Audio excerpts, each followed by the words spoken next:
ಶಿಕ್ಷಣ ಇಲಾಖೆಯಲ್ಲಿ ಇವತ್ತಿರುವಂಥ ಮಂತ್ರಿಗಳು ಕೆಲವೊಂದು ಸುಧಾರಣೆಗಳನ್ನು ತರಬೇಕು ಅಂತ ಆಲೋಚನೆ ಮಾಡ್ತಾ ಇದ್ದಾರೆ. ಅವರಿಗೆ ಚಿಂತನೆ ಇದೆ. ಈ ಕಾರ್ಯಕ್ರಮದಲ್ಲಿ ಹಂಚ್ಕೋಬೇಕಾ ಇಲ್ವಾ ಗೊತ್ತಿಲ್ಲ, ಬಟ್ ಇದು ಈ ವೇದಿಕೆನೇ ಸೂಕ್ತವಾಗಿರೋ ವೇದಿಕೆ ಅಂತ ನಾನು ಅಂದ್ಕೊಂಡಿದ್ದೀನಿ. ನಾವಾದರೆ ಮನಸ್ಸಿಂದ ಪ್ರಯತ್ನ ಮಾಡಿದ್ರೆ ನಿಜವಾಗ್ಲೂ ಕೂಡ ನಾವು ಮತ್ತೆ ಶಿಕ್ಷಣ ಇಲಾಖೆ ಮನಸ್ಸಿಂದ ಪ್ರಯತ್ನ ಮಾಡಿದ್ರೆ ಪ್ರತಿಯೊಂದು ಗುರು ಎಷ್ಟೋ ವಿದ್ಯಾರ್ಥಿಗಳಿಗೆ ಸಾವಿರಾರು ಮಕ್ಕಳಿಗೆ ನೀವು ವಿದ್ಯೆಯನ್ನು ದಾನ ಮಾಡ್ತೀರಾ, ಭವಿಷ್ಯತ್ತನ್ನು ಕಟ್ತೀರಾ. ನಿಮ್ಮ ಮಕ್ಕಳನ್ನ ನೀವು ಏನಾದರೂ ಸಾಧನೆ ಮಾಡಿದ್ರೆ ಸಂತೋಷ ಪಡ್ತಿರೋ ಇಲ್ಲೋ ಗೊತ್ತಿಲ್ಲ, ಆದರೆ ನೀವು ಪಾಠ ಮಾಡೋದ್ರ ಮಕ್ಕಳು ಜೀವನದಲ್ಲಿ ಸಾಧನೆ ಮಾಡ್ಕೊಂಡು ಸರ್ ಪೊಲೀಸ್ ಎಕ್ಸಾಮ್ ಪಾಸ್ ಆಗಿದ್ದೀನಿ ಸರ್, ನಾನು ವಿಲೇಜ್ ಅಕೌಂಟೆಂಟ್ ಎಕ್ಸಾಮ್ ಪಾಸ್ ಆಗಿದ್ದೀನಿ ಸರ್, ನಾಳೆ ತಹಸೀಲ್ದಾರ್ ಆಗ್ತೀನಿ ಸರ್, ನಾನು ಇನ್ಸ್ಪೆಕ್ಟರ್ ಆಗ್ತೀನಿ ಸರ್, ನಾನೀಗ ಕಾನ್ಸ್ಟೇಬಲ್ ಆಗ್ತೀನಿ ಸರ್, ನಾನು ಆ ಇಲಾಖೆಗೆ ಕೆಲಸ ಸಿಕ್ಕಿದೆ ಸರ್ ಅಂದರೆ ಮನಸ್ಸಿಂದ ನೀವು ಆಶೀರ್ವಾದ ಮಾಡಿರುವಂಥ ಎಷ್ಟೋ ಜನನ ನನ್ನ ಆದಿಯಾಗಿ ನಾನು ನನ್ನ ತಂದೆನ ಹಾಸ್ಟೆಲ್ಗೆ ಸೇರಿಸಿ ರೆಸಿಡೆನ್ಷಿಯಲ್ ಹಾಸ್ಟೆಲ್ಗೆ ಸೇರಿಸಿ ನನ್ನ ಫ್ರೆಂಡ್ಸ್ ಎಲ್ಲ ಚೆನ್ನಾಗಿ ಓದೋದಕ್ಕೆ ಹೋಗಿದ್ದಾರೆ, ನನ್ನನ್ನು ಕರ್ಕೊಂಡೋಗಿ ಹಾಸ್ಟೆಲ್ಗೆ ಹಾಕಿ ಅಂತ ನಾನು ನನ್ನ ತಂದೆಯವ್ರ ಹತ್ರ ಹಠ ಮಾಡ್ತಾ ಇದ್ದೆ. ಆಮೇಲೆ ನನ್ನ ತಂದೆ ಯಾಕೆ ಕಳಿಸಲ್ಲ ಅಂತಲೂ ನನ್ನನ್ನು ಶಿಕ್ಷಕರೇ ನನಗೆ ಸಮಾಧಾನ ಹೇಳಿದ್ರು. ಅದಾದ್ಮೇಲೆ ನಾನು ಕೂಡ ಡಿಸ್ಟೆನ್ಸ್ ಎಜುಕೇಷನ್ ಮಾಡ್ತಾ ಇರ್ತೀನಿ. ಅವಾಗ ನಾನು ಕೇಳ್ತೀನಿ, ನನಗೆ ಆ ಫ್ರೀಡಮ್ ಸಿಗಲಿಲ್ಲ, ಈಗ ನೀವು ನಿಮ್ಮ ಮಕ್ಕಳನ್ನ ನೀವು ಹಾಸ್ಟೆಲ್ಗೆ ಹಾಕಿ ಡಾಕ್ಟರ್ ಓದಿಸ್ತೀರಾ, ಇಂಜಿನಿಯರ್ ಓದಿಸ್ತೀರಾ, ನಾನು ನನ್ನ ತಂದೆನ ಧೈರ್ಯವಾಗಿ ನನ್ನನ್ನು ಹಾಸ್ಟೆಲ್ಗೆ ಹಾಕಿ ನನಗೆ ಈ ಥರ ಹೈಯರ್ ಸ್ಟಡೀಸ್ ಮಾಡಿಸಿ ಅಂತ ನಾನು ನನ್ನ ತಂದೆ ಮುಂದೆ ಇವತ್ತು ನನ್ನ ಭಾವನೆಗಳನ್ನ ಹೇಳ್ಕೊಳಕ್ಕಾಗಲಿಲ್ಲ ಅಂದಾಗ ನನಗೆ ಅದಕ್ಕೆ ತಿಳಿ ಹೇಳ್ತಾ ಇದ್ರು, ನನ್ನ ವಯಸ್ಸಿಗೆ ತಿಳಿ ಹೇಳ್ತಾ ಇದ್ರು. ಆದರೂ ನನಗೆ PhD ಯಲ್ಲಿ ಮಾರ್ಗದರ್ಶಕರಿರ್ಬೋದು, ನಾನು ಏನೇ ಓದ್ಕೋಬೇಕಾದಾಗ ನನಗೆ ಅವರ ಪಾಠ ಮಾಡಿದ ಆ ಟೈಮ್ನ ಬಿಟ್ಟು ಮತ್ತೆ ನನಗೆ ಅಂತ 1 ಗಂಟೆ 2 ಗಂಟೆ ಕಾಲ ಮಾಹಿತಿಯನ್ನು ಕೊಡೋದಕ್ಕೋಸ್ಕರ ನಾನು ಎಲ್ಲಿದ್ರೆ ಅಲ್ಲಿ ಹುಡ್ಕೊಂಬಂದು ಪಾಠ ಮಾಡ್ತಾ ಇದ್ದಕ್ಕೋಸ್ಕರ ಗುರುಗಳ ಬಗ್ಗೆ ವಿಶೇಷವಾಗಿರುವಂಥ ಭಕ್ತಿ, ಅವ್ರನ್ನ ಆರಾಧಿಸುವಂಥ ಗುಣ ನನ್ನಲ್ಲಿ ಬೆಳೆಸ್ಕೊಂಡಿದ್ದೀನಿ. ಪ್ರತಿ ಹಂತದಲ್ಲಿ ನನ್ನ ವಯಸ್ಸು ಯಾವುದೇ ಇರ್ಬೋದು, ಆ ವಯಸ್ಸಲ್ಲಿ ತಿಳಿ ಹೇಳ್ತಾ ಇದ್ದಿದ್ದು, ನಮ್ಮನ್ನು ಅರ್ಥ ಮಾಡ್ಕೊಂಡು ಬುದ್ಧಿ ಹೇಳ್ತಾ ಇದ್ದಿದ್ದು ನೋಡಿದಾಗ ನನ್ನ ಮನಸ್ಸಲ್ಲಿ ಜಾಸ್ತಿ ಜಾಗನ ಗುರುಗಳೇ ತುಂಬಿಕೊಂಡಿದ್ದಾರೆ. ತಾಯಿ ಕೋಪ ಬಂದಾಗ ಒಂದು ಆಗ್ತಾರೆ, ಎಲ್ಲ ಟೈಮಲ್ಲೂ ಸಮಾಧಾನವಾಗಿ ಹೇಳಿಲ್ಲ. ತಂದೆ ಕೋಪ ಬಂದಾಗ ಗೌರವ ಕಳಿಬೇಡಿ, ನಾನು ಎಷ್ಟೋ ಗೌರವ ಸಂಪಾದನೆ ಮಾಡಿದ್ದೀನಿ, ಆ ಗೌರವ ನೀವು ಸಂಪಾದನೆ ಮಾಡೋಕ್ಕಾಗದೆ ಉಳಿಸ್ಬಿಟ್ಟು ಹೋಗಿ, ನೀವು ನಾನು ಗೌರವನ ಸಂಪಾದನೆ ಮಾಡಿರೋಷ್ಟು ನೀವು ಉಳಿಸಿ ಕಾಪಾಡಿ ಅಂತ ಹೇಳ್ತಾರೆ. ಈ ಥರದ್ದೇ ಹೇಳ್ತಾರೆ. ಆದರೆ ಗುರುಗಳು ಮಾತ್ರ ಮಾಡುವಂಥ ತಪ್ಪನ್ನು ಮಾಡಬೇಡಕ್ಕಂತ ಇದನ್ನು ಈ ರೀತಿ ನಡ್ಕೋ, ಈ ರೀತಿ ಮಾಡುವಂಥ ಮಾರ್ಗದರ್ಶಕರಾಗಿರ್ತೀರ. ಜೀವನದಲ್ಲಿ ಮಾರ್ಗದರ್ಶಕರು ನೀವು. ಪ್ರತಿಯೊಂದು ವಿದ್ಯಾರ್ಥಿಯ ಬಗ್ಗೆ ಭವಿಷ್ಯವನ್ನು ಚಿಂತನೆ ಮಾಡ್ತೀರಾ, ಆಗ ಕ್ಲಸ್ಟರ್ಸಲ್ಲಿ ಕೆಲಸ ಮಾಡ್ತೀರಾ, ಮತ್ತು ಪ್ರತಿಯೊಂದು ವಿಚಾರದಲ್ಲೂ ತಿಳುವಳಿಕೆ ಇದೆ, ಅನುಭವ ಇದೆ, ಸರ್ಕಾರದ ಒಡನಾಟದಲ್ಲಿ ಸೇವೆ ಮಾಡುವಂಥ ಭಾಗ್ಯವನ್ನು ಸಂಪಾದನೆ ಮಾಡಿದ್ದೀರಾ. ಸರ್ಕಾರದ ಜೊತೆಯಲ್ಲಿ ಸರ್ಕಾರದ ವ್ಯವಸ್ಥೆಯಲ್ಲಿ ಸೇವೆ ಮಾಡುವಂಥ ಭಾಗ್ಯ ಎಷ್ಟೋ ಕೋಟಿ ಜನಸಂಖ್ಯೆ ಇದ್ದಾರೆ, 7 ಕೋಟಿ ಜನಸಂಖ್ಯೆ ಇದ್ದಾರೆ, ಅವರಿಗೆಲ್ಲರಿಗೂ ಅವಕಾಶ ಸಿಗಲ್ಲ. ನಿಮಗೆ ಸಾವಿರಾರು ಸಂಖ್ಯೆಯಲ್ಲಿ ಲಕ್ಷಾಂತರ ಸಂಖ್ಯೆಯಲ್ಲಿ ದೇವರು ನಿಮಗೆ ಅವಕಾಶ ಮಾಡಿಕೊಟ್ಟಿದ್ದಾರೆ. ಭವಿಷ್ಯದಲ್ಲಿ ವಿದ್ಯಾರ್ಥಿಗಳಿಗೆ ಉತ್ತಮವಾಗಿರುವಂಥ ಭವಿಷ್ಯವನ್ನು ಕಟ್ಟಲಿಕ್ಕೆ ಏನಾದರೂ ಅವಕಾಶ ಆಗುತ್ತೆ ಅಂದರೆ ಅದು ಗುರುಗಳಿಂದ ಮಾತ್ರ. ಏನು ಸರ್ಕಾರ ಕೊಡ್ತಾ ಇದೆ, ಪೌಷ್ಟಿಕ ಆಹಾರ ಕೊಡ್ತಾ ಇದೆಯಾ, ಉತ್ತಮವಾಗಿರೋ ಕಟ್ಟಡ ಕೊಟ್ಟಿದೆಯಾ, ಸ್ಕೂಲ್ ಕೊಟ್ಟಿದೆಯಾ, 50 ವರ್ಷದ 30 ವರ್ಷದ ಇಬ್ಬರೇ ಟೀಚರ್ಸ್ ಇದ್ದಾರಾ, 4 ಜನ ಇದ್ದಾರಾ, ಒಬ್ಬರಿದ್ದಾರಾ, ನೀವು ಇನ್ನೊಂದು ಹಂತದ ಚಿಂತನೆಯನ್ನು ಮಾಡಿದಾಗ ಇನ್ನೂ ನಾವು ಉತ್ತಮವಾಗಿರುವಂಥ ಶಿಕ್ಷಣ ವ್ಯವಸ್ಥೆಯನ್ನು ಕೊಡಲಿಕ್ಕೆ ಅವಕಾಶ ಆಗುತ್ತೆ. ಕ್ಲಸ್ಟರ್ಸಲ್ಲಿ ನೀವು ಯಾವ ರೀತಿ ಕೆಲವೊಂದೆಲ್ಲ ವಿಚಾರಗಳನ್ನು ಚರ್ಚೆ ಮಾಡ್ತೀರಾ, ಕ್ಲಾಸಸ್ನ ಅಂದರೆ ಶಾಲೆಗಳನ್ನು ಮರ್ಜ್ ಮಾಡಿದಾಗ ಉತ್ತಮವಾಗಿರುವಂಥ ಶಿಕ್ಷಣ ಕೊಡಲಿಕ್ಕೆ ಆಗುತ್ತಾ ಇಲ್ವಾ? ಆಮೇಲೆ KPS ಸ್ಕೂಲ್ಸ್ನ ಮಾಡ್ತಾ ಇದ್ದಾರೆ ಸರ್ಕಾರದ ಹಂತದಲ್ಲಿ, ಅದರ ಉಪಯೋಗ ಏನು? ಎಲ್ಲರೂ ಇವತ್ತು ಇಂಗ್ಲೀಷ್ ಮೀಡಿಯಂ ಇದೆಯಾ, ನಮ್ಮ ಮಗುನ ಸೇರಿಸ್ಬೇಕು, ನಾನು ಯಾವುದೇ ಒಂದು ಕೂಲಿಗೆ ಹೋದ್ರೂ ಪರವಾಗಿಲ್ಲ, ನನ್ನ ಮಕ್ಕಳು ವಿದ್ಯಾವಂತರಾಗಲಿ ಅನ್ನುವಂಥ ಯೋಚನೆ ಬರ್ತಾ ಇದೆ ಎಲ್ಲ ಪೇರೆಂಟ್ಸಲ್ಲಿ. ನೀವು ಎಷ್ಟೇ ಕನ್ವಿನ್ಸ್ ಮಾಡಿದ್ರು ನಿಮಗೆ ಗೌರವ ತೋರಿಸ್ತಾರೆ, ಆದರೆ ಮಗುನ ಕರ್ಕೊಂಡೋಗಿ ಯಾವ ಸ್ಕೂಲಲ್ಲಿ ಸೇರಿಸ್ತಾರೆ, ನಿಮಗೆ ಗೌರವ ತೋರಿಸ್ತಾರೆ. ನೀವು ಬೆಳಗ್ಗೆ ಎದ್ದು ಬಸ್ ಹಿಡಿದು ಊರಿಗೆ ನಡ್ಕೊಂಡು ಬರ್ತಾ ಇದ್ದಾರೆ, ನಮ್ಮ ಊರು ಮೇಡಮ್ ಬರ್ತಾ ಇದ್ದಾರೆ, ಹೆಡ್ಮಿಸ್ ಬರ್ತಾ ಇದ್ದಾರೆ, ಟೀಚರ್ ಬರ್ತಾ ಇದ್ದಾರೆ, ಆದರೆ ಮಗುನ ಕರ್ಕೊಂಡು ಹೋಗಿ ಬೈಕಲ್ಲಿ ಇದರಲ್ಲಿ ಎಲ್ಲಿ ಬಿಡ್ತಾ ಇರ್ತಾರೆ, ಪ್ರೈವೇಟ್ ಸ್ಕೂಲ್ಸ್ಗೆ ಬಿಡ್ತಾ ಇರ್ತಾರೆ. ಆ ವ್ಯವಸ್ಥೆ ಬದಲಾವಣೆ ಮಾಡಬೇಕು. ಯಾವತ್ತು ಸರ್ಕಾರಿ ಶಾಲೆಗಳಲ್ಲಿ ಪ್ರೈವೇಟ್ ಸ್ಕೂಲ್ಸಲ್ಲಿ ಏನು ಸ್ಟ್ರೆಂತ್ ಇದೆ ಅದನ್ನು ನೀವು ಸರ್ಕಾರಿ ವ್ಯವಸ್ಥೆಯಲ್ಲಿ ತರೋ ಅಂತ ಒಂದು ರೆವಲ್ಯೂಷನರಿ, ಒಂದು ರಿಫಾರ್ಮ್ನ, ಒಂದು ಕ್ರಾಂತಿಕಾರಿ ಹೆಜ್ಜೆನ ನನ್ನ ಕ್ಷೇತ್ರದಲ್ಲಿ ಮಾದರಿ ಮಾಡಿ ಪ್ರತಿಯೊಂದು ಸತಿನೂ ನನ್ನನ್ನು ಕರೆದು ಹೇಳ್ತಾರೆ, ಇದನ್ನೆಲ್ಲ ವಿಚಾರಗಳಲ್ಲಿ ತಿದ್ಕೋಬೇಕು, ಬದಲಾವಣೆ ಮಾಡ್ಕೋಬೇಕು. ಒಂದೇ ಒಂದ್ಸತಿ ನನಗೆ ನಿಮ್ಮನ್ನು ನೋಡಿದಾಗ ತುಂಬ ಗೌರವ, ಹೆಮ್ಮೆ. ಒಂದ್ಸತಿ ಹೇಳಿದ್ರು KGF ತಾಲೂಕು ಯಾವ ರ್ಯಾಂಕಿಂಗಲ್ಲಿದೆ, ಯಾವ ಸಬ್ಜೆಕ್ಟಲ್ಲಿ ಜಾಸ್ತಿ ಮಕ್ಕಳು ಫೇಲ್ ಆಗಿದ್ದಾರೆ, SSLCಯಲ್ಲಿ ಗೌರ್ಮೆಂಟ್ ಶಾಲೆ ವ್ಯವಸ್ಥೆಯಲ್ಲಿ ಓದ್ತಾ ಇರೋ ಮಕ್ಕಳು ಯಾವ ರ್ಯಾಂಕಿಂಗಲ್ಲಿದ್ದಾರೆ ಅಂದಾಗ ಒಂದ್ಸತಿ ನಾನು ತಲೆ ಬಗ್ಗಿಸ್ತೇನೆ. ಇಷ್ಟ ಆಯಿತು. ಇಡೀ ಜಿಲ್ಲೆಯಲ್ಲಿ ನಾನು ಹೇಗೆ ಕೆಲಸ ಮಾಡೋದ್ರಲ್ಲಿ, ಎಲ್ಲರೂ ಹೇಳ್ತಾರೆ ಕೆಲಸ ಮಾಡುವಂಥದ್ರಲ್ಲಿ, ತಿಳುವಳಿಕೆಯಿಂದ ಕೆಲಸ ಮಾಡುವಂಥದ್ರಲ್ಲಿ, ಅರ್ಥ ಮಾಡಿಕೊಂಡು ಜವಾಬ್ದಾರಿಯಿಂದ ನಡ್ಕೊಳ್ಳೋದ್ರಲ್ಲಿ ಸ್ವಲ್ಪ ಪರವಾಗಿಲ್ಲ ಅಂತ ನೀವೇ ನನಗೆ ಸರ್ಟಿಫಿಕೇಟ್ ಕೆಲವೊಂದು ಸತಿ ಕೊಡ್ತೀರ. ಅದೇ ಥರ ಶಿಕ್ಷಣ ವ್ಯವಸ್ಥೆಯಲ್ಲಿ ವಿದ್ಯಾರ್ಥಿಗಳು ಅಧಿಕವಾಗಿರುವ ಅಂಕಗಳನ್ನು ಪಡೆಯುವಂಥದ್ರಲ್ಲಿ ನೀವು ಶಿಕ್ಷಣ ವ್ಯವಸ್ಥೆಯ ಸುಧಾರಕರಾಗಬೇಕು. ಸರ್ಕಾರ ನಿಮ್ಮ ಬೆನ್ನಿಂದೆ ನಿಂತ್ಕೊಳ್ಳೋದು, ನೀವು ಸರ್ಕಾರದ ಹಿಂದೆ ನಿಂತು ಶಿಕ್ಷಣ ವ್ಯವಸ್ಥೆಯನ್ನು ಗಟ್ಟಿ ಮಾಡ್ತಿರೋ, ನಿಮ್ಮಿಂದ ನಾನು ಈ ನಿರೀಕ್ಷೆಯನ್ನು ಮಾಡ್ತೀನಿ. ಇವತ್ತು ಸಂಭ್ರಮದ ದಿನ, ವಿಚಾರವಂತಿಕೆಯ ದಿನ ಆಗಬೇಕು.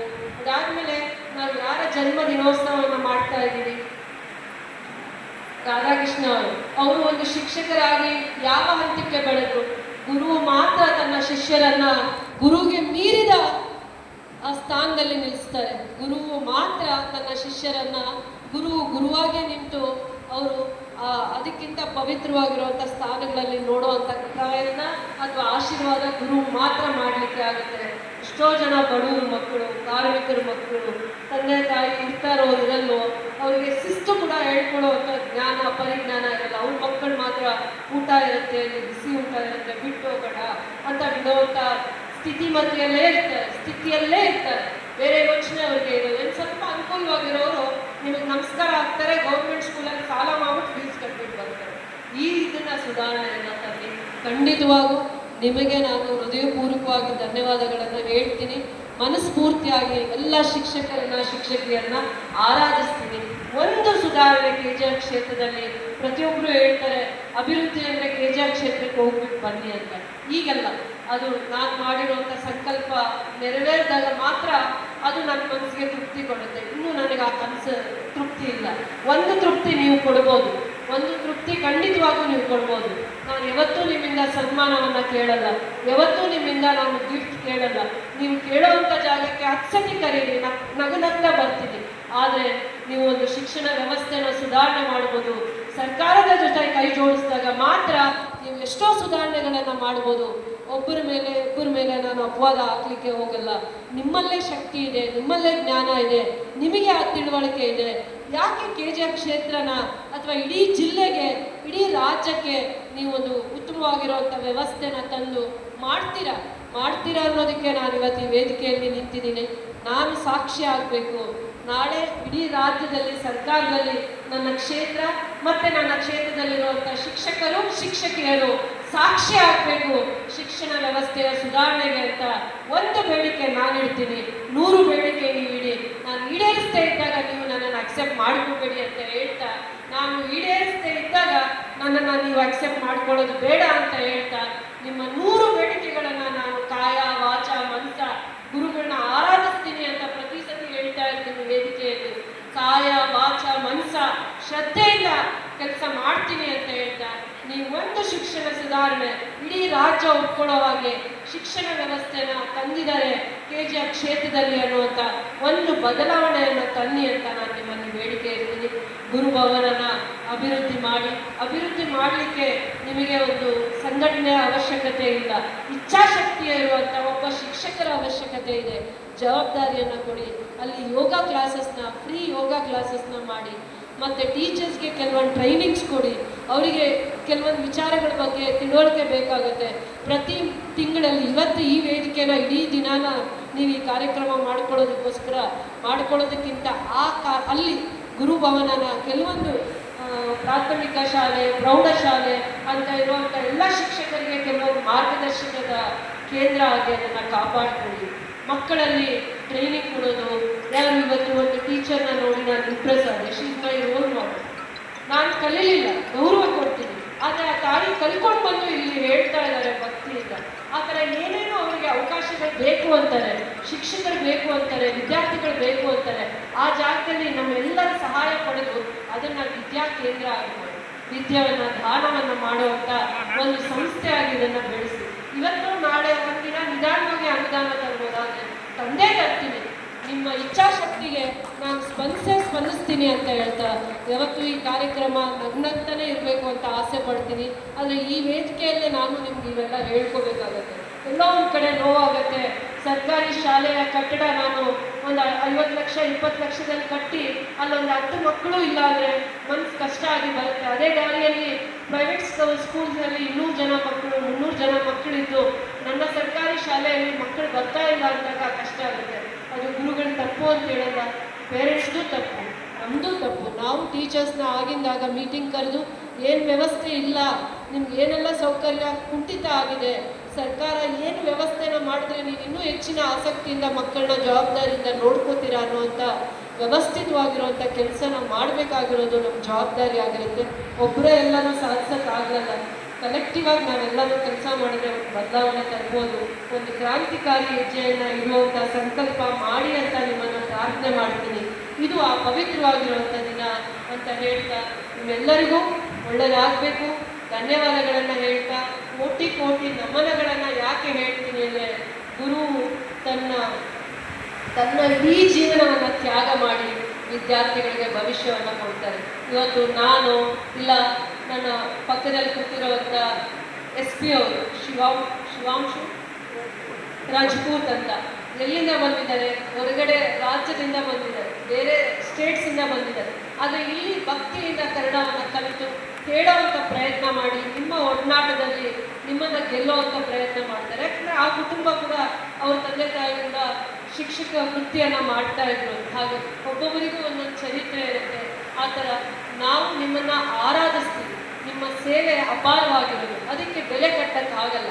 ಆ ಪವಿತ್ರತೆನ ಕಾಪಾಡಿಕೊಳ್ಳಿ. ಇವತ್ತು ಆರೋಗ್ಯವನ್ನು ಕಾಪಾಡುವಂಥ ಡಾಕ್ಟರ್ಸು ಅವರ ರೀತಿ ನೀತಿನ ಮೈಮರಿತಾ ಇದ್ದಾರೆ. ಪ್ರಾಣ ಉಳಿಸೋ ಮನಸ್ಸಿರುತ್ತೆ, ಆದರೆ ದುಡ್ಡು ಕಟ್ಟದೆ ಹೋದರೆ ಪ್ರಾಣ ಉಳಿಸಲ್ಲ. ದುಡ್ಡು ಕಟ್ಟದೆ ಹೋದರೆ ಪ್ರಾಣ ಉಳಿಸಲ್ಲ. ಆದರೆ ನಿಮ್ಮಲ್ಲಿ ಇನ್ನೂ ಆ ಥರ ಶಿಕ್ಷಣ ವ್ಯವಸ್ಥೆ ಇನ್ನೂ ಸುಧಾರಿಸಿದ್ರೆ ಇನ್ನೂ ಒಳ್ಳೆಯಂಥ ವಿದ್ಯಾರ್ಥಿಗಳು, ಸಮಾಜವನ್ನು ಕಟ್ಟೋವಂಥ ವಿದ್ಯಾರ್ಥಿಗಳನ್ನು ನೀವು ಬೆಳೆಸ್ತೀರ, ಪೋಷಿಸ್ತೀರ, ಕಾಪಾಡ್ತೀರ. ನಿಮ್ಮ ಮಾರ್ಗದರ್ಶನ, ನಿಮ್ಮ ಮಾರಲ್ ಸಪೋರ್ಟ್ ಅವಶ್ಯಕತೆ ಇದೆ ಅಂತ ಹೇಳ್ತಾ ಈ ದಿನ ನಿಮ್ಮೆಲ್ಲರಿಗೂ ಕೂಡ ಒಳ್ಳೆಯದಾಗಲಿ ಅಂತ ಹೇಳ್ತಾ ಒಂದು ಕಾರ್ಯಕ್ರಮ ನೋಡ್ಕೊಂಡು ಹೋಗ್ತೀನಿ. ಆತಂಕ ಬೇಡ. ಒಂದು ಕಾರ್ಯಕ್ರಮ ಕೆಳಗಡೆ ಕೂತ್ಕೊಂಡು ನೋಡಬೇಕು. ನಾನು ಕೂಡ ಯಾವತ್ತೂ ಕಾರ್ಯಕ್ರಮನ 10 ಗಂಟೆ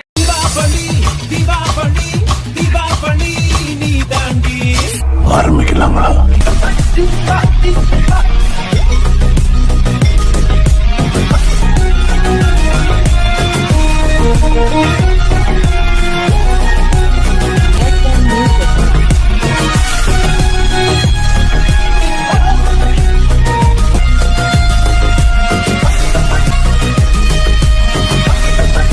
தரம் என்றும் நிரந்தரம், தரம் என்றும் நிரந்தரம், தரம் என்றும் நிரந்தரம்.